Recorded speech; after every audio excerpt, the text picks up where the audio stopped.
7 मई 2025 की वो रात, जब पहलगाम में धर्म पूछकर मासूमों के सुहाग गुजारने वाले आतंकी सरहद के उस पार पाकिस्तान की ज़मीन पर अपने ठिकानों में बेखबर सो रहे थे।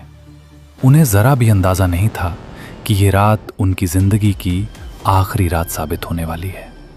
रात लगभग 1:05 से 1:30 के बीच पाकिस्तान के सियालकोट, मुरीदके और बहावलपुर और पीओके के मुजफ्फराबाद, कोटली और भिंबर में मौजूद आतंकी ठिकानों पर एक साथ सटीक हमले किए गए।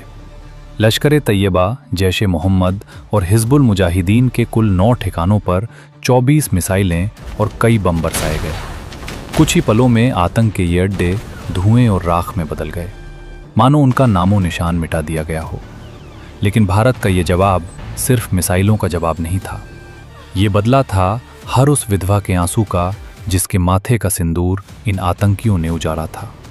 ये बदला था उन मासूम बच्चों की खामोश चीखों का जिनसे उनके पिता छीन लिए गए। ये बदला था उन आकाओं को दिया गया संदेश जो निर्दोषों को मारकर कायरता की जीत समझते थे। जिस देश की धरती पर एक माँ से कहा गया, तुझे नहीं मारेंगे, तू जिंदा रहकर जाकर हिंदुस्तान को बताना, मोदी को बताना कि हमने तेरे पति को मार दिया। उसी देश को भारत ने जवाब दिया, 9 ठिकानों पर गिरी गर्जनाओं से। रावलपिंडी से लेकर बहावलपुर तक, मुजफ्फराबाद से लेकर मीरपुर तक आतंक के ठिकानों को राख में बदल दिया गया। ये कार्रवाई 2016 की सर्जिकल स्ट्राइक और 2019 की बालाकोट एयर स्ट्राइक से भी कहीं बड़ी थी। ये भारत का अब तक का सबसे सटीक, सबसे निर्णायक और सबसे प्रभावी जवाब था। इस ऑपरेशन का नाम था ऑपरेशन सिंदूर। तो चलिए अब लौटते हैं उस पल पर जहां से ये आग भड़की थी, पहलगाम की उस घटियों में जब आतंक ने इंसानियत को ललकारा था।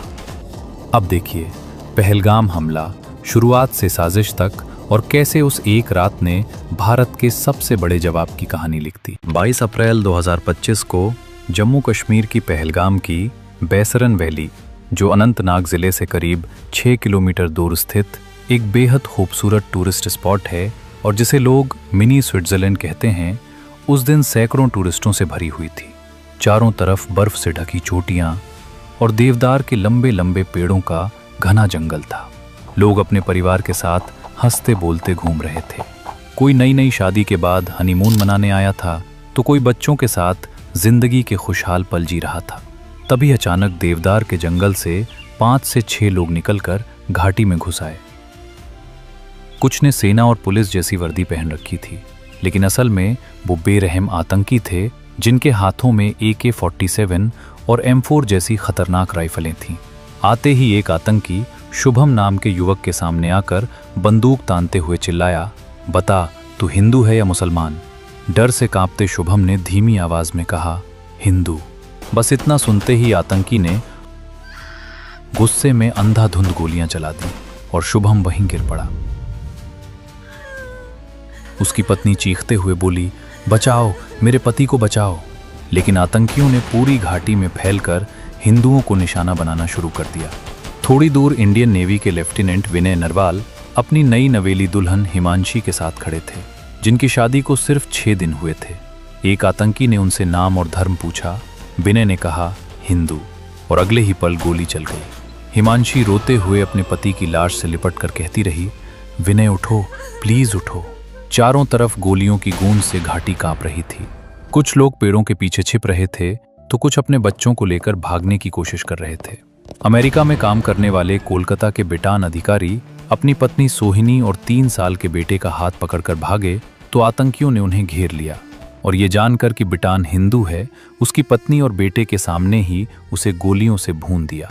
तभी एक खून से सना आतंकी लोगों के सामने आकर चिल्लाया, सारे हिंदू एक तरफ हो जाओ, मुसलमान एक तरफ। लोग डर से सन्न रह गए और फिर आतंकियों ने एक एक करके पूछा, क्या तुम हिंदू हो? जिसने भी हाँ कहा उसे गोली मार दी गई। कुछ लोगों से कलमा पढ़ने को कहा गया और जो नहीं पढ़ पाए उन्हें भी मार दिया गया। पल्लवी के पति मंजूनाथ को भी धर्म पूछकर गोली मार दी गई। तो पल्लवी रोते हुए बोली, मुझे भी मार दो, मैं अब जीकर क्या करूंगी? इस पर एक आतंकी हंसते हुए बोला, जा, तुझे नहीं मारते, मोदी को जाकर बता देना। करीब 20 लोग मारे जा चुके थे। इसके बाद आतंकियों ने मर्दों को लाइन में खड़ा कर उनका खतना चेक किया और जिनका खतना नहीं था उन्हें गोली मार दी गई। घाटी में सिर्फ बच्चों के रोने की आवाजें, महिलाओं की चीखें और लाशों पर बहता खून रह गया। इसी बीच घोड़ा चलाने वाला आदिल हुसैन एक हिंदू टूरिस्ट को लेकर आ रहा था। आतंकियों ने टूरिस्ट पर निशाना साधा तो आदिल ने अपनी जान की परवाह किए बिना चिल्लाते हुए कहा, इसे मत मारो, मुझे मार दो, और एक आतंकी से राइफल छीनने की कोशिश की।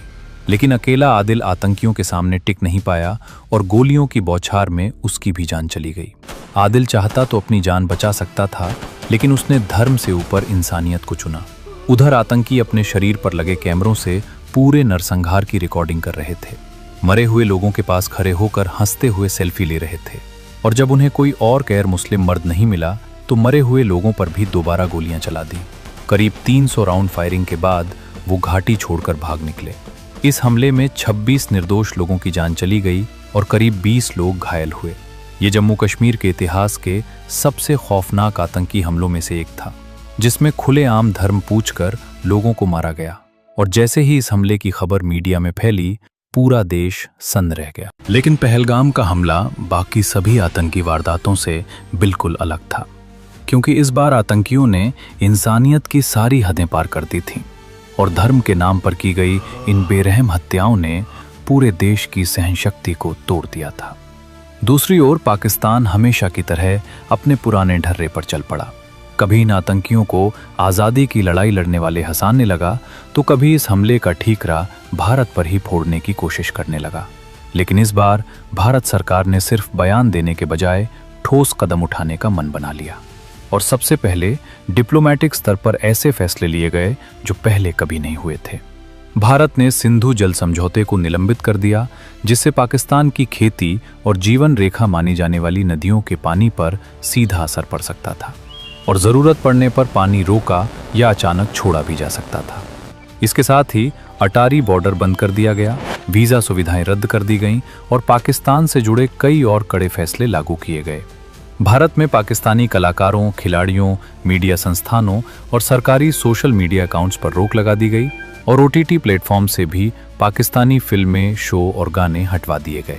साफ था कि भारत इस बार पाकिस्तान के प्रायोजित आतंकवाद पर हमेशा के लिए रोक लगाना चाहता है।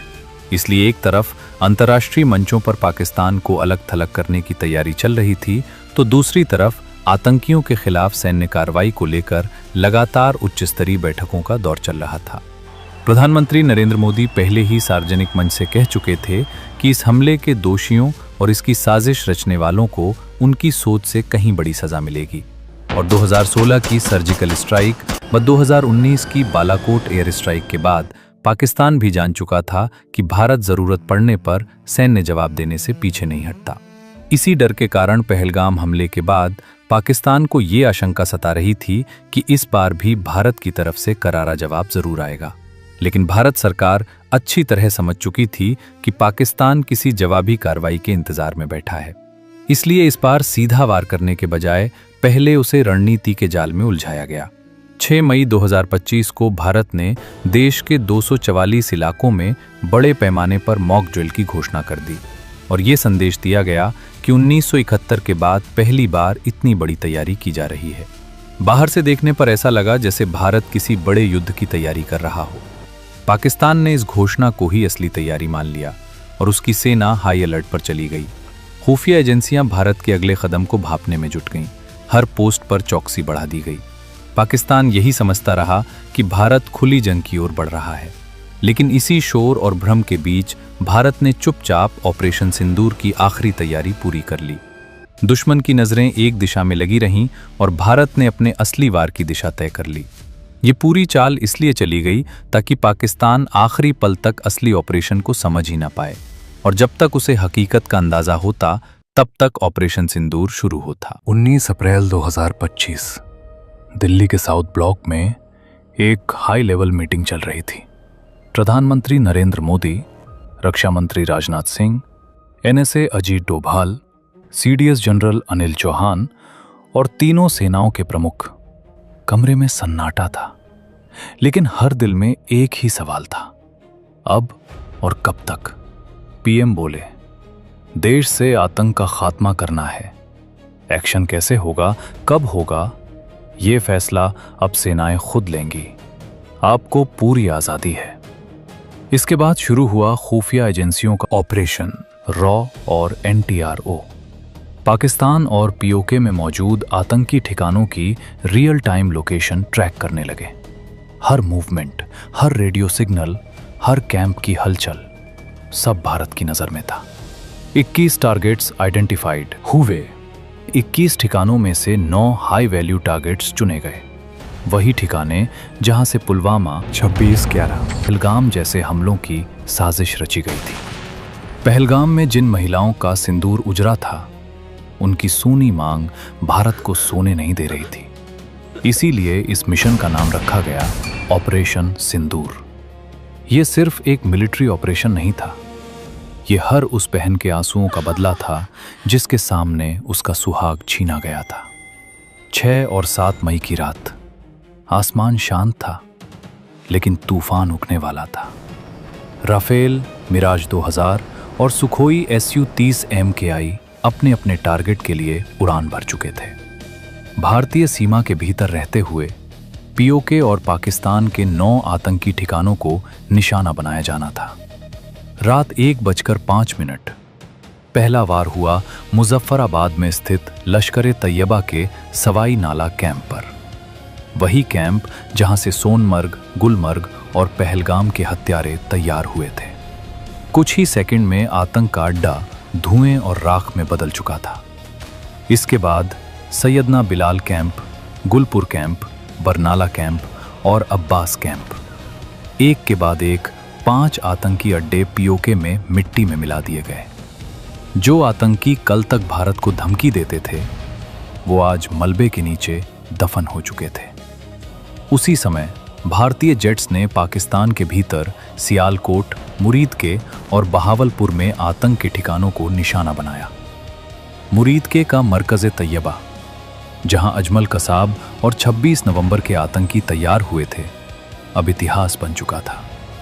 अंतिम और सबसे बड़ा वार बहावलपुर स्थित जैश-ए-मोहम्मद के हेडक्वार्टर मरकज सुभान अल्लाह पर हुआ। यही से संसद हमला, पठानकोट, पुलवामा की साजिशें रची गई थीं। ब्रह्मोस की एक मार और आतंक की रीढ़ टूट गई। सिर्फ 25 मिनट में आतंक के 9 अड्डे तबाह, 100 से ज्यादा आतंकी ढेर हो चुके थी। जहां इस ऑपरेशन में जैश के सरगना मसूद अजहर का भाई और इंडियन एयरलाइंस IC-814 की हाईजैकिंग का मास्टरमाइंड अब्दुल रौफ अजहर मारा गया, तो वहीं उसके 2 ब्रदर इन लॉ और जैश के टॉप कमांडर मोहम्मद यूसुफ अजहर उर्फ उस्ताद जी और हफीज मोहम्मद जमील, ये दोनों भी मारे गए। इसके अलावा लश्कर के भी 2 बड़े कमांडर खालिद और मुदस्सर खादियान खास भी ढेर हो गए। इस ऑपरेशन सिंदूर से जैश के सरगना मसूद अजहर का इतना बुरा हाल था कि जब इस हमले में उसके 10 रिश्तेदार और 4 करीबी मारे गए, तो उसे इतनी चोट पहुंची कि उसे ये कहना पड़ा कि काश इस हमले में मैं भी इन लोगों के साथ मारा जाता। ऑपरेशन के कुछ घंटों बाद भारत ने दुनिया को संदेश दिया। एक मुस्लिम महिला अफसर और एक हिंदू महिला अफसर एक साथ खड़ी थी मंच पर। यह सिर्फ प्रेस कॉन्फ्रेंस नहीं थी, यह पाकिस्तान की कट्टर सोच के मुंह पर एक करारा तमाचा था। 12 मई की रात प्रधानमंत्री नरेंद्र मोदी देश को संबोधित करते हैं। हमारी बहनों का सिंदूर उजाड़ा गया था, इसलिए हमने आतंक के हेडक्वार्टर उजाड़ दिए।